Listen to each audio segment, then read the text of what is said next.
Hi, everybody. We're joined today by David Marx. We just had a nice walk through Tokyo.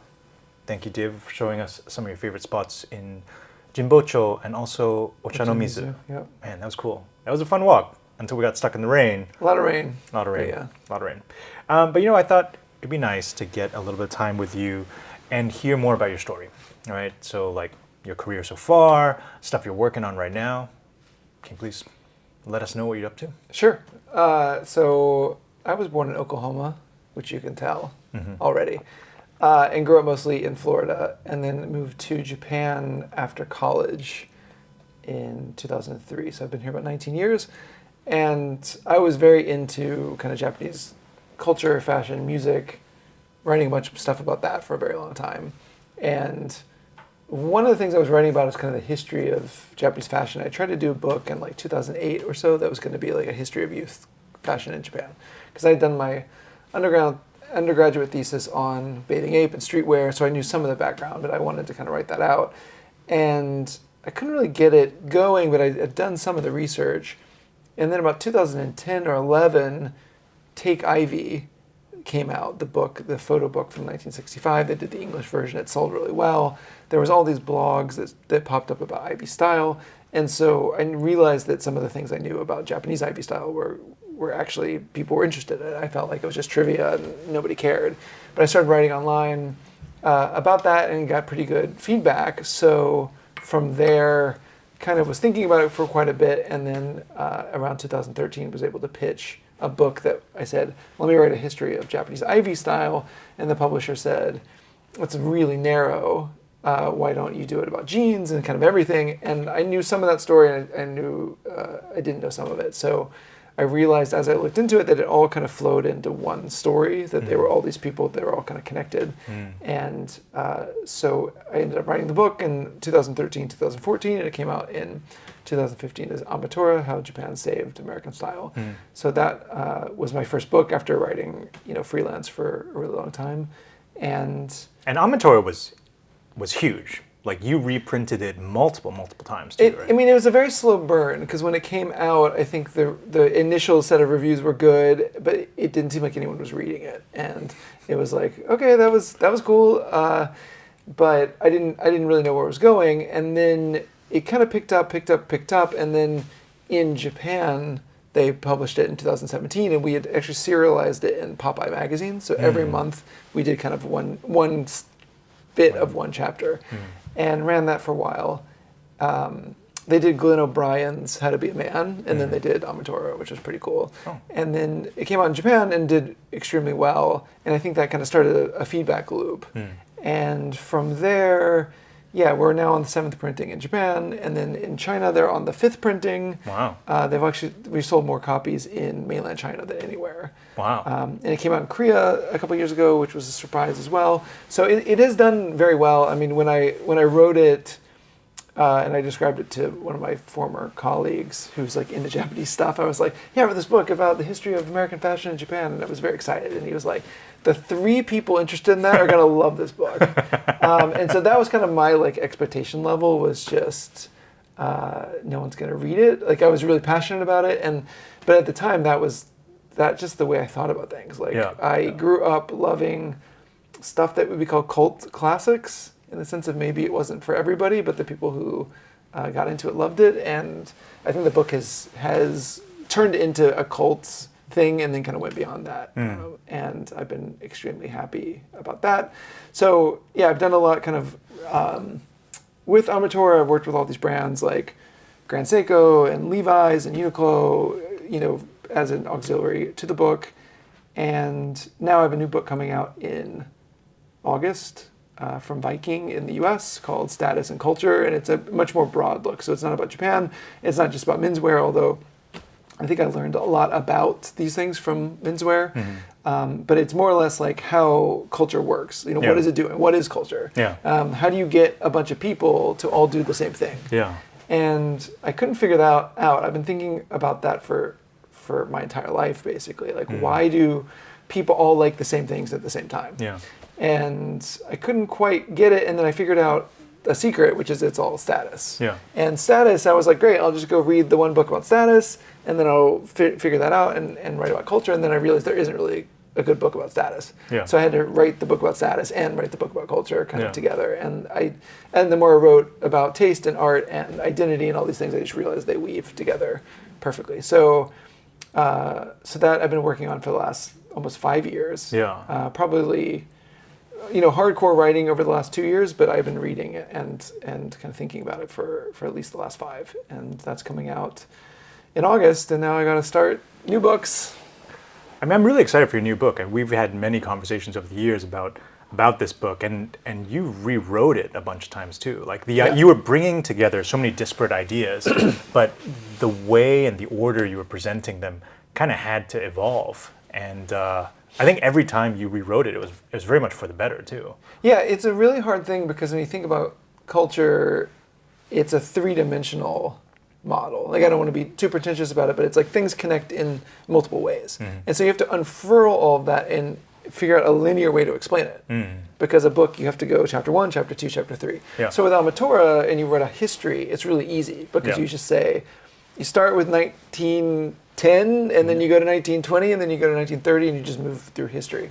And I think when you're writing about culture and taste, you have to figure out the principles, and then you have to explain them in an order where they build on each other, and you're not kind of jumping back and forth. Mm. And so that took a really long time to figure out, and you just had to write it. I had to write it and then be like, okay, well, actually, I don't need that, and then keep writing it. Okay, I don't need that, and go back and forth. So at the end... I cut you off. No, but like by the end, it's like I got a sense of like, okay, now I know what needs to be in here and what doesn't. But until I wrote out the whole thing, I didn't really know what the book was. And I remember, I think it was sometime last year where I finished the full first draft, and I just sat down and I read it, and I was like, oh, that's what the book is. But then it gave me a sense of like, okay, I need to structure this in a way where this, I'm telling you in advance these are the things I'm going to be solving and walking you through it. But I couldn't really do that until I had written the whole first draft. Yeah. Why don't you mention your Substack too? Because I remember as you were putting this thing together, it actually was quite helpful to like start thinking about, how do I subdivide this too? And that was where the Substack came in too. Yeah, it's not a Substack. Isn't it? No, it's on Ghost, but it's my newsletter. Okay. Yeah, so I have a newsletter called Culture and Owner's Manual, and that also came out of the idea that at one point with the book, I had shown it to somebody who was like, "This is terrible. It will never be a book, so you should feel bad," which is a great kind of encouragement to get from people in the industry. And so I something was wrong with the book proposal. Like it just wasn't working. And so I kind of gave up. I was like, okay, maybe this isn't a book. Maybe it's a series of blogs. And so what I did is I chopped it into every day I'm going to write about a piece of this and just make it a big project like that. And then as I was reading it, I realized, the culture part, like what is culture? That's actually quite boring. Yeah. It's just like having a really pedantic conversation about what culture is like not interesting to most people, and it wasn't even interesting to me, having been obsessed with this topic. But when I got to the status section, I was like, now this pops, like this is really interesting. And so that exercise of having to cut it into these increments and then think about it really did help me then go back and say, okay, this is a book about status and culture. And then I was able to sell it pretty quickly after that. All right. Well, but it's not a Substack. But anyway, so if you go to culture.ghost.io, you can subscribe to my newsletter. Please put a link in the metadata of the YouTube video. But yeah, I started that a couple months ago, and I haven't quite figured out what the pace and what I'm going to write about all the time. But I've got like just a huge backlog of things, and as the book comes out, there's just like going to be a lot of topics that are auxiliary to the book that I didn't cover in the book that I want to write about, or things happening that I want to analyze from the framework of the book. And so, I'll publish one next week about NFTs, for example, and I've been writing about NFTs as status symbols, and that's not my idea. Somebody was like, oh, NFTs are the new status symbol, it's like owning Supreme, and I don't think people understand what status symbols are. And so trying to explain NFTs from that perspective, I think, helped me understand NFTs, but also helped me understand kind of why they don't necessarily work that well as status symbols. So anyway, so I'm trying to like think about what's going on right now through that lens. All right. Well, we look forward to that. Let's talk a little bit about your life in Japan. Yep. You've been in Japan now for 20 years? 19 years. Okay. And it's it's home for you now, right? It's like home for you even more so than the U.S. Yeah, I've lived here longer than I lived in the U.S. That's not true. That's not true. I've almost, but I've lived here in Tokyo longer than I've lived in one particular city. Okay. I'll say that way. So Tokyo does feel like home. And what was it like when you first arrived? Like, was it a I came hard as a adjustment? student. No, I mean, I had studied Japanese in college. I knew a bunch of people. I showed up with a network, and when I came first in college in 1998, and I didn't know anyone, it was really hard because I think it's hard. It was especially hard at that time to kind of break through. Yeah. And I was really interested in this particular Japanese indie music, and like you would go to the events and kind of meet people, but it was somewhat difficult. And then when I moved back in 2003, I knew people. I could speak the language. I could read. I didn't really have any major problems, and I was a part of a university, so there's that whole network, and that all worked. And then since that part, I don't know, it's just been easy since then, and I've actually enjoyed it more and more. I think it made sense to stay here for job prospects and things like that. And I think I went through a bit of a disenchantment at some point because I was very interested in contemporary culture. Like, I've never been interested in traditional Japanese culture. I think a lot of people, especially who had studied East Asian studies generations before, were like into tea ceremony or kabuki or things like that. And I wasn't into that, and I wasn't trying to learn Japanese for business reasons as well. I think in the 80s, Japanese was one of the most popular languages taught on college campuses because people wanted to get rich. And by the time I got there to college, it had flipped where everyone was studying Chinese. Yeah. And nobody was studying Japanese at all because the anime manga boom also hadn't happened. Yeah. So it was like this weird, valley kind of between two, like the cultural peak and the economic peak. Yeah. So I was interested in what was going on now that wasn't anime and manga. There was like kind of a cool scene happening, and that scene kind of fell apart, and there wasn't necessarily a replacement. And kind of the culture that was very popular in Japan around 2010 or so was starting to get very provincial, in a sense of it was like high school delinquent culture from the sticks. Like, that was what was really taking over, and otaku culture. And both of those weren't things I was particularly interested in. And so I felt a little bit of despair about, I'm not interested in what's going on in Japan anymore. But then I think getting into menswear, getting into crafts, and getting into kind of discovering history, especially like kind of 20th century history of Tokyo, has really reinvigorated my interest in being here. And I've been more engaged with Tokyo in the last 5 years probably than my entire time here. I think that's something that a lot of people who have read your book don't always realize, is that you were not always a menswear guy. Yeah. And that was kind of a recent thing, right? I wasn't a menswear guy in the sense of classic menswear. When I came to Japan in '98, as an American, I had been brainwashed by MTV to think that Americans were the coolest people on earth. And the Cold War ended because people in Russia wanted blue jeans and they wanted Michael Jackson albums. And so there was a sense that Japan was very uncool and America was very cool. And if I went to Japan as an American, people would be like, wow, you're so cool. And then I got to Tokyo, and it's like, I'm the least cool person in this whole city because everyone dressed immaculately well. And it wasn't like that they were wearing suits or any of those things, because I don't think I had the eye to notice that at the time. But they were just wearing the perfect t-shirt with the perfect pair of jeans with the perfect sneakers. Yeah. And so streetwear, to me, was kind of my entry point to thinking about fashion, because it's like, I could do that. I can wear sneakers. I wear sneakers. I just got to get the right sneakers. Yeah. And so I got very into street fashion, and then went back to school in New England where nobody is into fashion, and felt very alienated. But I would go on the weekends to New York, and I would go to Supreme, and I would go to X Large, and I would like buy all the streetwear. And so I was, I grew up wearing really preppy Ivy stuff because my dad worked at the university, and it was in the South, and the South's really preppy. And my mom would just dress us in that stuff, but I hated it, and I kind of rebelled against it. And then I found streetwear, and so I was, writing for Super Future in 99, 2000, I was probably like the third person to write for Superfuture, and helping them. I wrote the first reviews for the New York Map. Okay. Superfuture. So I got really into. They're still around, right? I haven't looked at that website. Yeah, I mean, I don't know, but it's like I got really into them because it was just like anyone who has any information about Japanese streetwear on the internet, like I'm into it. And so I was really into Superfuture. In 1999, a friend and I made the first unofficial Bathing Ape webpage because brands didn't have web pages. Like it was a silly thing, like a brand having a web page. Yeah, so we built the web page for a brand that didn't want it. And I got interviewed in the New York Times about it. So like I was very into that kind of stuff and into clothing, before kind of anyone else seemed to be in America into that stuff. Wait, finish that website story. Because there's more to that website story too. Well, we got in trouble and then I had to take it down. And I was like paranoid about it for the next 10 years.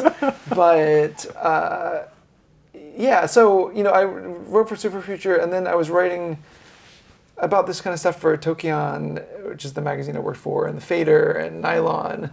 And when I got to Japan, I was interviewing Nigo from Bathing Ape, and Jun Takahashi from Undercover, and Nakamura from Visvim. So I was doing all that stuff, and I was writing for Business of Fashion. I was probably the second writer for Business of Fashion who wasn't Imran, the founder.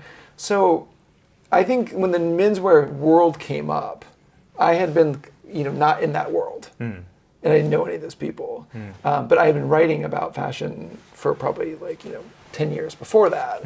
And then I think there was a little bit of when I showed up with Ametora, people were like, who are you? Like, where did you come from? And it's like, well, I've just been on the margins. I was just like a little early in the sense of I didn't come up with the people who were who had Tumblrs and things. And so yeah, I wasn't a menswear person in the sense of I didn't get into classic suiting until much later. And I think for me also, I made a transition from streetwear to dressing up 2006 and 2007 because I started to go a little gray, and I just felt like being gray with a t-shirt was not going to look great.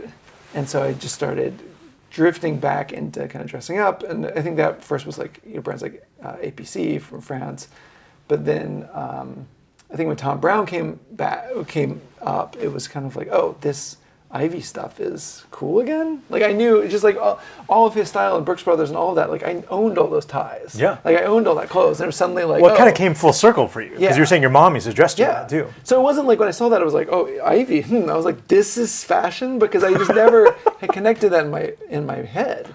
A blue and white Oxford stripe, Oxford cloth button-down shirt. It's I've owned that shirt for my entire life. There's not 1 year on earth that I've not owned that shirt, But it's that was not fashion.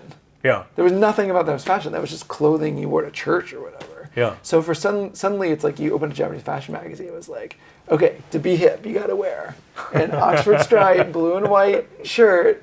Just where did this come from? So I think that got me re-energized about my roots in a sense. And, and my dad had grown up in New Orleans, and he is cousins with the Haspels, who kind of brought back the seersucker suit, or they kind of made the seersucker suit really big in the U.S. Yeah. And I grew up where people wore seersucker because it's hot in the South. So I knew all that stuff. Yeah. And I knew all the rules in a sense because my mom, through osmosis, you just kind of get it growing up where you're you can't wear that with that, and navy blazer goes with khaki pants, and these are the loafers to wear, and these are the topsiders. It's anyway. So it's we had the preppy handbook. Yeah. And around the house, I knew all this stuff. So when that all came back, it was I know this world, and so that was an easy transition. But yeah, I'm somewhat of an outsider, and even the new book, it's I learned a lot about all of this for menswear. So think about old money taste. Bruce Boyer's True Style, which is a book I really love because it's practical advice, but also the history of all these garments. And when I read it, I met Bruce, I was like, most of this is just, you're just saying dress like old money people. It's yeah, that's it. And there is an old money logic to dressing up that is trying not to look crisp and new and show off money, but to be more detail-oriented and reserved and modest. And in the new book, I explain where that comes from because it's a strategic thing. It's not just some random historical fluke. But that, again, just made more sense to me. But in learning about menswear, I think I've been able to learn a lot about how culture works in general because it sometimes is some of the most advanced taste. Yeah, and as you well know, like rules are a big part of menswear. But they're a big part of culture. I mean, that's the thing is that there is this permanent battle in Western culture between, let's call it convention, and then there's rules of how you do things, and you have to do it properly, and invention or individual expression. So you should be an individual, you shouldn't be like everyone else, but you should also follow the rules. And so this creates this like tension in which there's actually no solution. You just have to find somewhere on the spectrum to be totally crazy and be yourself or be completely conventional. But you've got to find a spot. And the thing is, if you're too crazy, you're just off the map and people will think you're like, a freak and not, treat you well. So it's like you have to know all the rules to be able to break them in a way that will impress the people to say, wow, that's a really creative way to break the rule. Yeah. But if you don't know the rule, you probably will not end up there. Now, there's people who I think are naturally gifted who just like don't know the rules, but somehow can figure out that's the cool way to do it. But for most people, it's by learning the rules, you figure out the palette and the area in which you can make small adjustments to make yourself seem different. Well, also from like a sociological perspective, humans are pack animals, and so you are kind of sensitive to like what your peers, what the people you have to interact with are going to think, right? And that very much shapes like how you dress. And some people just have a better, like a more attuned understanding of that, and they put themselves together in a way that like really appeals to the people around them too. Yeah, absolutely. And the other part of this is, if you look everywhere in the world, the idea that you need to be individual is a relatively rare.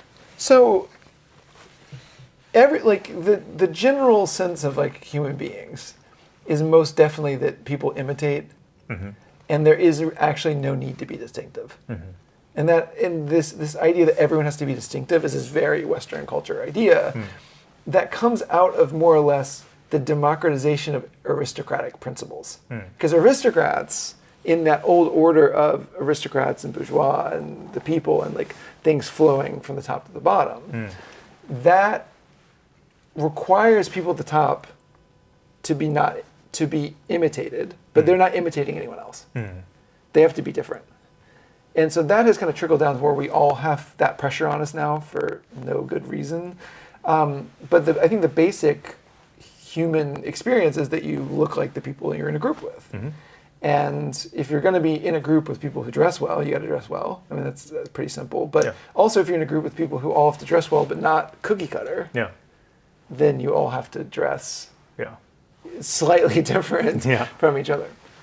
Well, that's also one of the that's one of the interesting developments in internet culture, right? Internet culture allows you to find these subgroups that if you were just one person living in a village, like you'd never find those other people in other villages dressing in that way.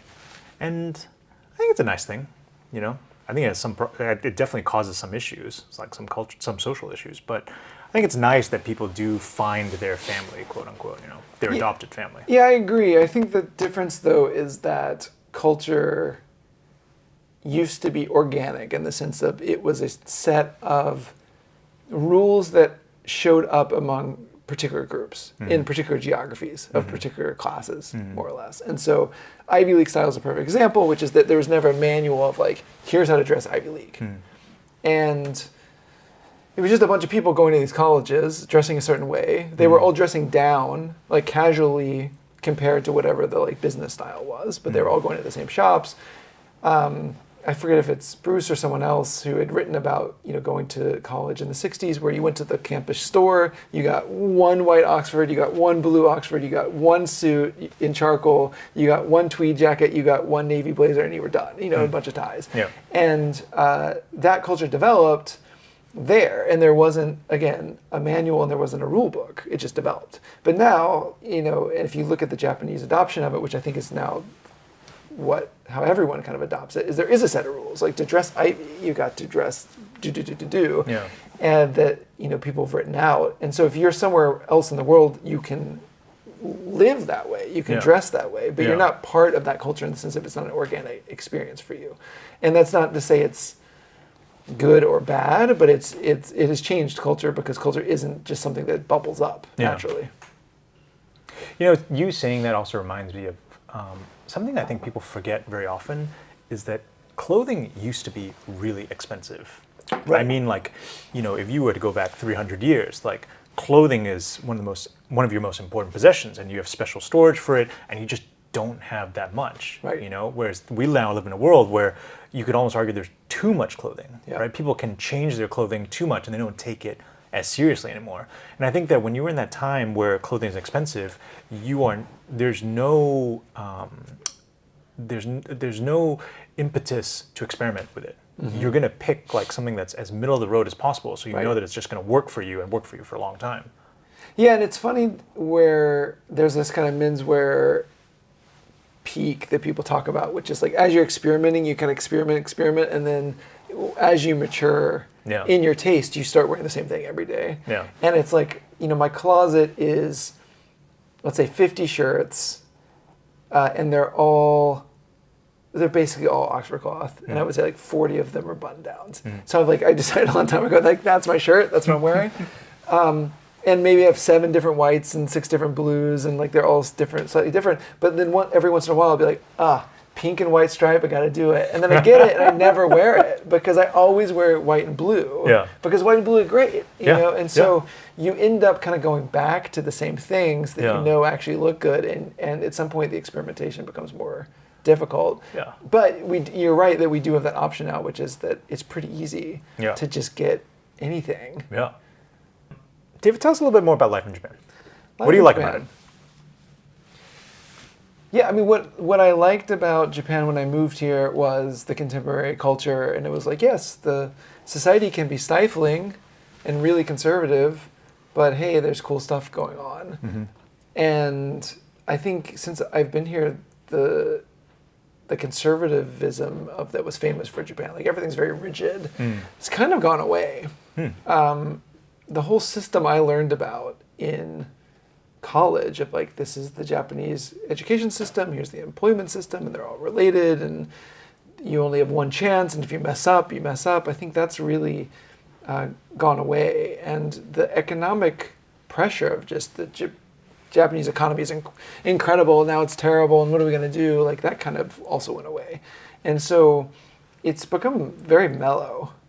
And when people say, what's it like living in Tokyo? It's mellow, compared to anywhere else. Yeah. Where the U.S. seems to be literally on the cusp of a civil war. Yeah. When you compare it to that, or just how in the U.S. everything is falling apart and everyone's angry. Things are just nice. Yeah. And no one's angry, and things just kind of work. And so, I've appreciated it more and more the more I've lived here in the last couple of years, and it's just I think Tokyo had this reputation of being a really high stress city that moved really fast, and I think it's not that stressful. I think it's a pretty chill place. Yeah. And the other thing is that Tokyo used to be kind of famous for it's a great lifestyle, but it's very expensive.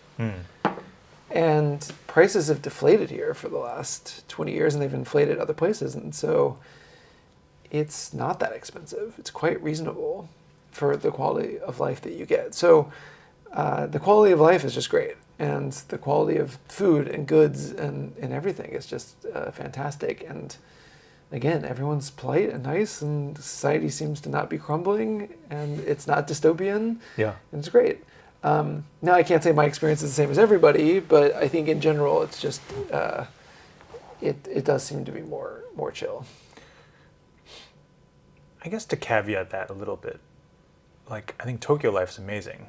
What do you think it's like if you were not in Tokyo, if you were outside of Tokyo, especially in a small town or something like that? Yeah, I think small towns, as a foreigner, you're not as invisible. the great thing about being in New York is like nobody cares Yeah. who you are, and I think Tokyo's gotten to be better about that. I'm 6'4" and American, and I'm very easy to spot, and so I don't love sticking out all the time, and I think Tokyo has now gotten to a point where I don't feel like I'm sticking out all the time. That would not be true in a small town. But at the same time, like one of the great things about maybe the last two years in particular is there wasn't a lot of opportunity to travel overseas. So I traveled a ton inside of Japan.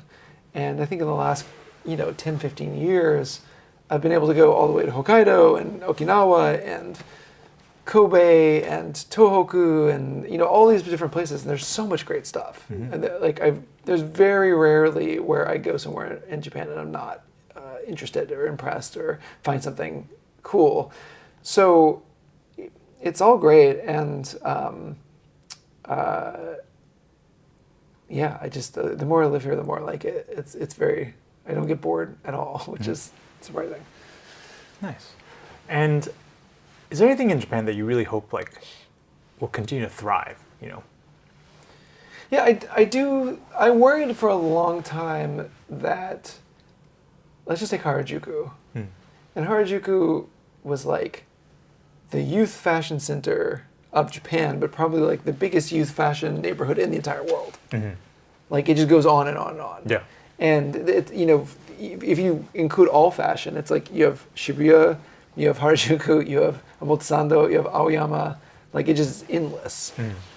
And then that's not even the only fashion neighborhood in the whole city. Like there's 4 or 5 more that you would probably include. So I worried a lot about that in the 2000s because the number of youth consumers was going down. They were spending way less on fashion. Yeah. It was like, oh, this whole thing's going to crash. Yeah. Like there's no way you can have all these luxury brands and all this stuff happening. Yeah. What I did not anticipate was the rise of tourism from Asia and a bunch of rich people from Asia coming and buying all that stuff. And so for a lot of these stores, non-Japanese customers are a huge part of the customer base. Yeah. And I remember we went to that event a couple of years ago that was about bespoke in Japan. Yeah. And it was like, how are you thinking about extending your customer base to outside of Japan? And they were all like, yeah, that's already like the majority of our customer base is outside of Japan. Yeah. So, what has been great is that these Japanese, let's call them craftsmen or just manufacturers or whatever they are, have finally tapped into the global network. Yeah. That for a long time it was like Japanese consumers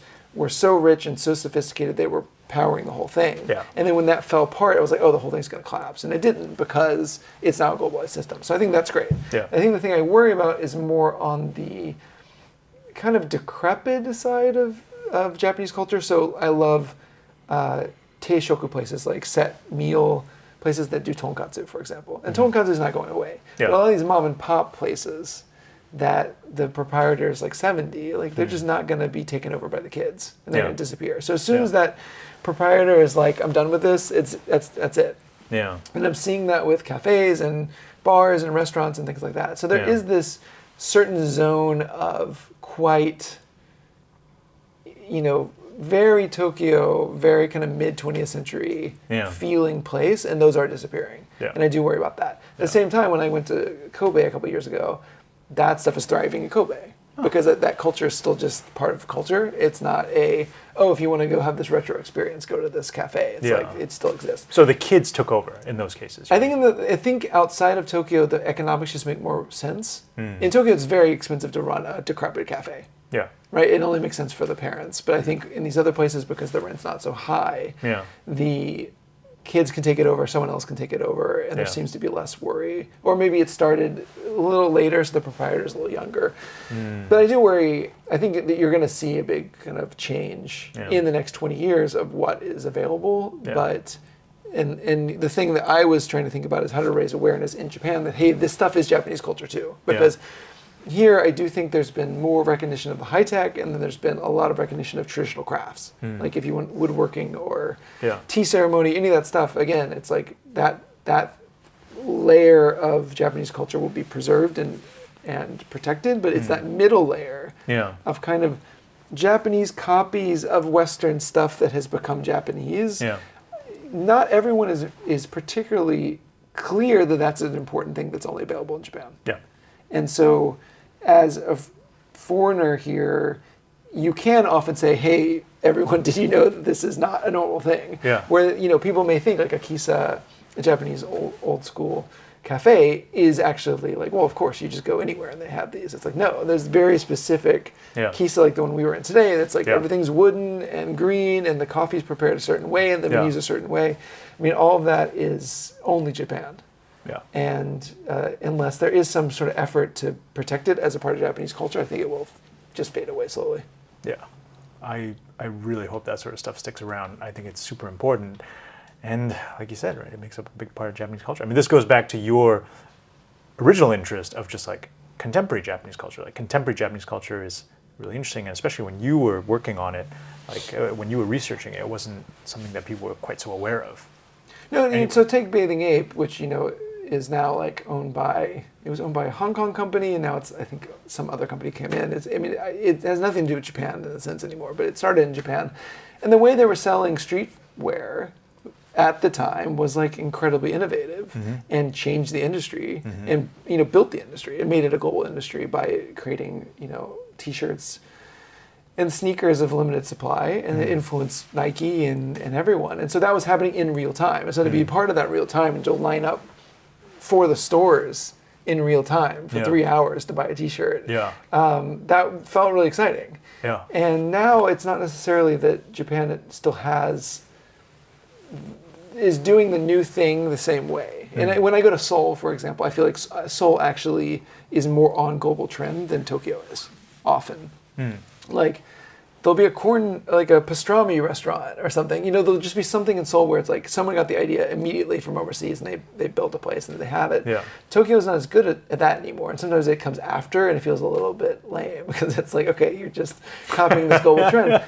But when it comes to, a brand like Visvim or something that's just obsessed with making like the world's best t-shirt from Sea Island cotton or whatever, that level of obsession is still really a Japan-only thing, and Japanese brands do it the best. And so that's not going away. Well, it's sort of related to the old caste culture in Japan as well, right? Yeah. So I finally wrote something last year of like, why is it that people in Japan are so obsessed with quality and craftsmanship? And I really hate explanations that say, well, in the 12th century, this prince did this thing, and therefore everyone in Japan is like that. I mean, those explanations tend to be pretty garbage. But what is true is there was a caste system for a long time in Japan that put craftspeople up on top of merchants. Merchants were at the bottom. I mean, there was an underclass, but then there's merchants. And so the idea of trying to look like you sell stuff was not seen as particularly kosher, and for craftspeople, it's about making the best stuff no matter what the cost is. Yeah. And that has preserved. Yeah. And there's a lot of people who associate themselves more as craftspeople than business people. Yeah. And so you get this culture of kind of improbable business where you're like, this isn't a business. I don't know how this works, but it's incredible as a consumer to be part of that. Yeah, for sure. Because it's like going to a museum, Yeah. which is like, if you go to a museum, you're not like, how is this a business? Because it's not a business. It's like a museum. Yeah. But when you go to a store, in theory, you're supposed to be buying things. Yeah. All right. So to wrap up, I really want to ask people who I have great admiration for, who I think have achieved a lot. Like, do you have any interesting life lessons, things that you kind of live by? I think for me, it's a very narrow example, but hopefully it has broader application, which is just when you write a book, you're like, I have to write a book, and it's got to be 100,000 words or something, and it's such a daunting task, and it's really hard to start when it's like a blank page. Yeah. And the truth is, if you write like 1 hour a day, every day, for a year and a half, you will have a book. It's insane. It makes no sense. When you're in the middle of it, you're like, I only wrote like 300 words today. How possibly is this going to be a book? And it does. It just ends up being a book, and you just have to do it every day. And it's really insane, and it doesn't make any sense. And I think our brains aren't really set up to believe that that's possible, but that is possible. And I think if you probably apply that to anything, it's true. It's just like if you do a little every day, things pile up, and you really get stuff done. And so, I wrote Ametora in less than 18 months, probably 16 months. And this new book, I did about 100,000 words. I had some of it, but I had 100,000 words in 18 months. And so you just write, and you write a little bit, and a lot of it's garbage, when you write it and you just keep writing and you go the next day and you write more, then you go back and you edit, and it turns into a book. But it, you know, you just got to do it every day. And if you do it every day, you end up with something. That's amazing. Well, great advice. Actually, that reminds me of a Seinfeld story. Yes. Do you know this one? Like Jerry Seinfeld and his calendar? Uh-uh. So, I can't remember where I saw this, but Jerry Seinfeld was like, you know how I managed to become good at writing jokes? It's because every day I would write a joke, and I would work on writing jokes, and I would put an X on the calendar to mark out the fact that I had spent today working on a joke, right? And over time, like the calendar is filled with red X's, and because there's so many red X's preceding today, you just don't stop anymore. You're Right. like, well, I don't want to break that. I'm just going to keep going. Yeah. You know, and so he just stuck with it as a result. Because you're right, like it's all about accumulation. Yeah, and I just have a schedule that I set up for myself where it's like I got my writing time, and especially, you know, having kids. Like I used to write kind of just whenever. I never thought about it. And then having kids, it was like, okay, I got it. I'm gonna go to work. I'm gonna come home. I'm gonna like put my kid down to bed, and then I'm gonna write. And like, kid ain't sleeping, you know. So it's like, okay, you know, hey, it's my writing time. I gotta go to bed. Like, I'm not going to bed. So that was one thing. And then also, it's like I was just exhausted. Yeah. So you know, I'm not a night person. I'm a morning person. Yeah. And so I realized if I woke up at 6. Yeah. Before everybody woke up, then I would get like an hour and a half before anyone bothered me. And so then I switched to a writing schedule in the morning, and that was like the major, I think, breakthrough. And then, you know, in writing Ametora, it was like I would write 45 minutes every day on a weekday, and then on the weekends, maybe I would get like 3 hours in the morning. But that was enough. I mean, you don't, there's a max also in the sense of you can't write for 8 hours a day. I mean, Yeah. maybe there's someone who can, but like, I max out about 3 hours. Yeah. And so if you give yourself a couple days a week to write 3 hours and you're just writing an hour, 45 minutes to an hour and a half on a normal day, and you schedule it in to be in your morning, it's great. And the best part about it is at 8:30 a.m., you're like, I wrote, I'm done. You can't take it away from me. My day could be terrible, but I wrote. Yeah. And that feels really good just to have it in the can, you know, at Yeah. 8:30. That's awesome. All right, David. Thank you for your time. Thank you. Thanks for Thank you for having me. walking around the city with us today. We got to figure out how to put all that together. But best of luck with the book. We'll Yeah. link everything. And thanks Good. for watching. Thank you. Good to have you back in Tokyo. Thanks, man.